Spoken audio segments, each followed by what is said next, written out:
Hi everyone. In previous session, I have explained about the joins and subquery concept and also set operations. In this video, I'll explain about the view and stored procedure and window functions. So let's get started. First of all, before that, I'll explain what is the view. View means it's a virtual table. It does not contain any physical data. On top of the tables only, we are creating the views. And one more time, I'm explaining view does not support any DDL and DML operations except to drop. We can create the view and we can drop the view. Only two operations will be performed. Rest of the remaining like truncate and delete, insert, such kind of operations will not be performed by view. So you might have a question how we can able to update the data in view. I will explain by end of this video. I will explain. First of all, why view? Okay, what is the main importance of view? Before that, I will explain. We'll go with the syntax level.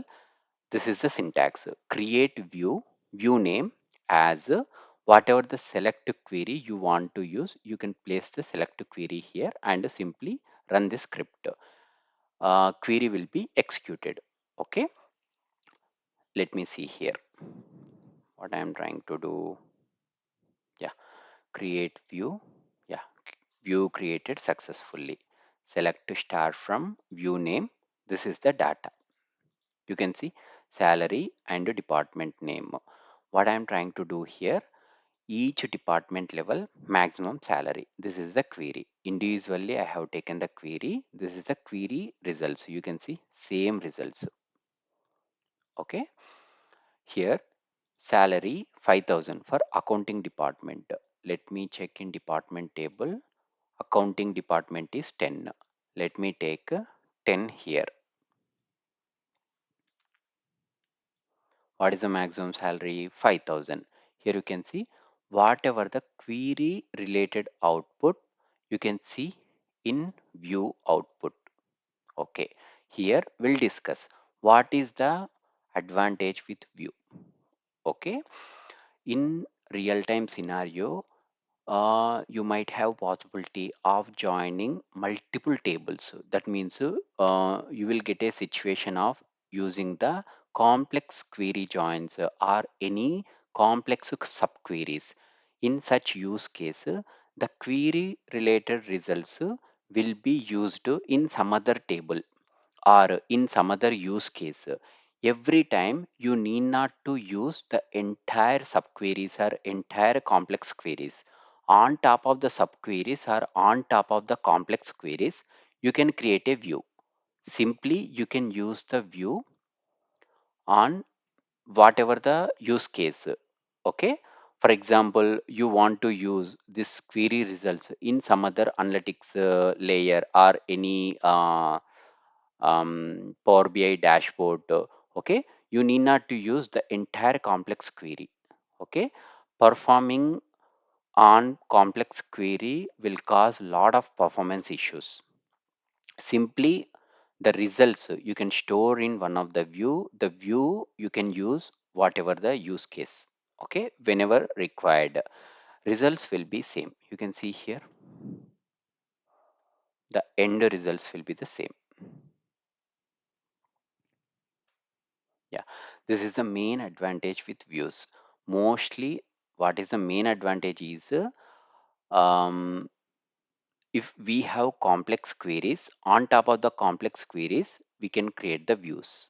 And also, we have materialized views. We can schedule the materialized views also. But in real time use case, mostly we are using very less materialized views. But this is about views concept.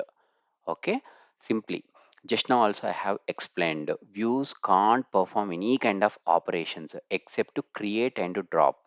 Where you can check the view, you can see, yeah, this is the database. And yeah, you can see here view. If you drop the view, let me drop the view. Okay, I have dropped the view. Next to refresh, test, views.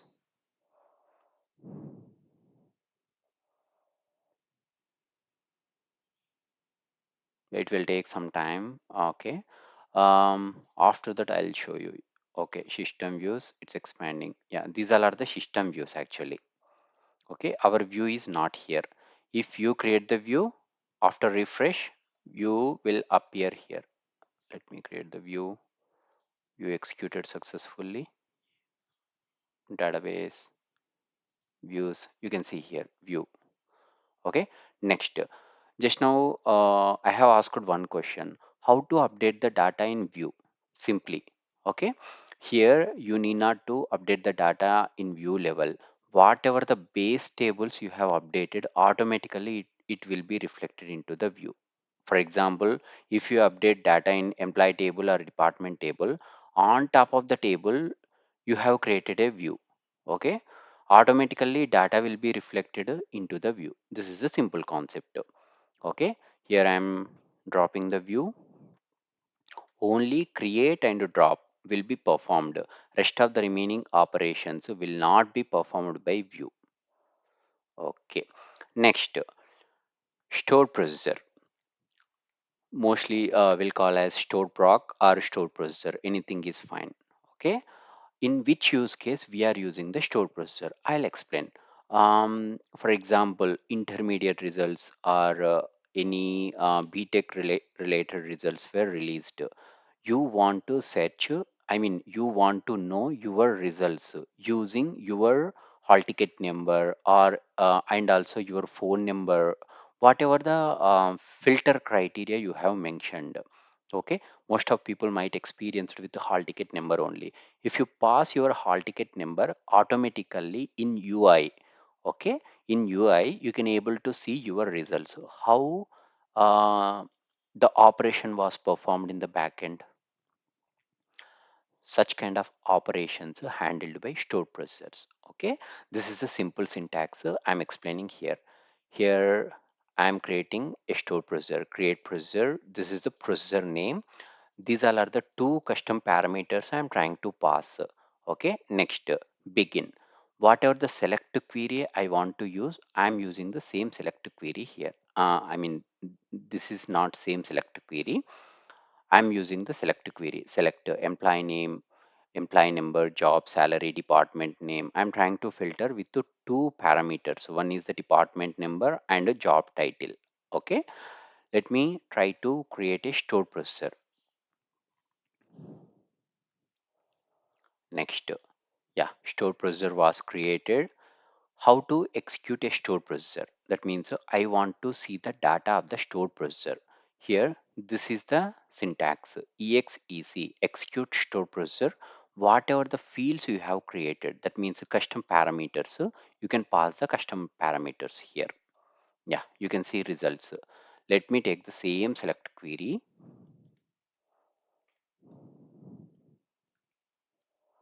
Department number is 30. Next, job title is salesman.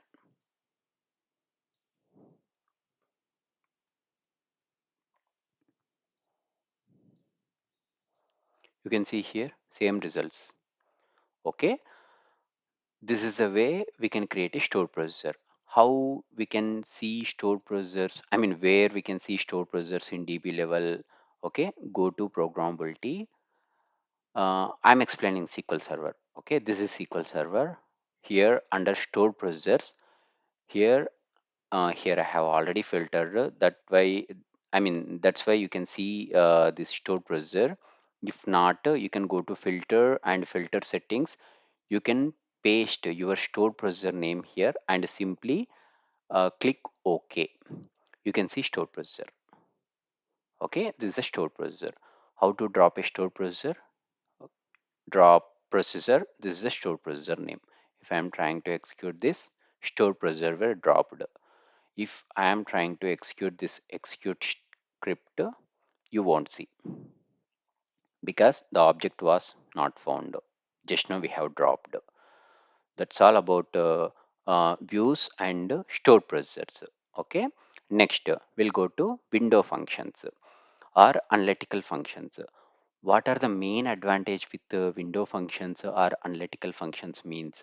We will use this window functions and analytical functions for analysis related purpose. One by one, I'll explain. Here, I'm covering most of the window functions, dense rank, row number. By using query, I'll explain with results. I have already explained about this subquery concept. So I'm using this row name rank, dense rank. This is the syntax over order by salary DESC. If I'm trying to execute, yeah, you can see here. First of all, I'll explain what row name will give the results and what rank will give and what dense rank will give. Here you can see. Okay, first one will be executed by row name. Yeah, this is the row name results. What row name will give? This is the exact row count. Yeah, sequence. You can see here 1, 2, 3, up to 14. Whatever you can see here, the same sequence count 1, 2, 3, 4, up to 14. Here also you can see 1 to 14. Okay, this is the results from row number. Next to rank. Rank will give row count. I'll explain. There is no confusion here. You can see here. I am I am applying rank and row name and dense rank on top of the salary field. You can see here 5,000, 3,000, 3,000 salary field. So 5,000 is the highest salary. That's why it's a 1. And next to 3,000, we have two fields. That's why you can see 2 and 2. Next to 2975. Actually, this is the third one. But if you apply rank, the row will be skipped. That means row count will be skipped. The value should be 4 here. That's why I'm giving it's a row count. That means 1, 2, 2, 4. 3 were skipped here. Okay, we don't have 3 in row, in rank. Okay, yeah, in this use case, I am telling. Next, if you are using dense rank, this will be giving the exact order if you have duplicate salary value or if you have duplicate value also. Here you can see 1, next value is 2, next value is 2, next to 3. We don't have any skip. There is no value skip in dense rank. So this is the main difference between the row name rank dense rank. This is interview question, guys. That's why I'm explaining in detail. On top of that, if you want to use any filter, you can use the filter. For example, in this use case, I'm using dense rank less than or equal to 3. You can see here.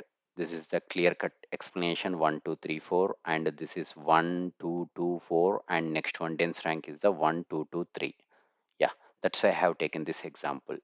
Okay, next we'll use partition by department number. We have four departments, 10, 20, 30, 40. Actually, in employee table, we have only three departments. Let me show you here. Select to start from EMP. If you take 20, 30, 30 is the max. We don't have 40 department. What this will do, if we are applying department, partition on department, you can see each department wise the partition will be occurred. That means you can see here 10, 10, 10, department 10, 1, 2, 3. After that, it will take 20 department again start will 1, 2, 3. That's why here we are doing partition on department number. After completion of each department wise, it will start from start. That why that's the reason we are doing the partition by on department number.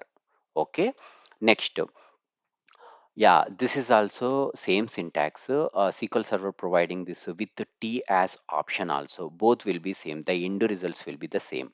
Okay, you can use subquery concept in this method, and this method also will be support. Here it will give the same results. With the T, what I did is I did copy paste the subquery results. Yeah, this is the same subquery. You can see here up to employee. I have copy pasted same subquery results here. After that, select query is mandatory. Without using this select query, you will get an error. You can see here. Yeah, same results. You can see 10, 10, 10. After that, because we did partition on department 1, 2, 3. After that, for 20, 1, 2, 3, 4. Each department wise, we did the partition. If you are not using this select query, automatically it will give the results because you can see here incorrect syntax. This is mandatory. Select will be the mandatory if you are using with the T class. Okay, and also we have some other analytical functions. One is n-tile. What this will do, this will split this salary group. That means we are doing on top of the salary. This will separate the groups in four categories, and it will give the value up to 1 to 4. You can see here from results whatever I have passed to employee name and salary. This is a salary group 1, 2, 3, 4. Okay, this is randomly it's assigned. Okay, up to 1 to 4 it was assigned the value. Next, lead, lag, first value and last value. Let me run the script. I'll show you based on the outcome. We are doing lead on salary. Okay, lead means top, lag means below, just to bottom related, just for reference related I am telling. Partition by department, we are doing partition on department. Just now also I have explained, if we are doing the partition on department, each department wise the value, that means the salary will be categorized. Next, we'll take the lead first. What lead will do, you can see here. Yeah, next salary, I am giving alias name as a next salary, and salary will be descending order. Okay, here you can see yeah, just to observe this guys. Salary, this is a salary field.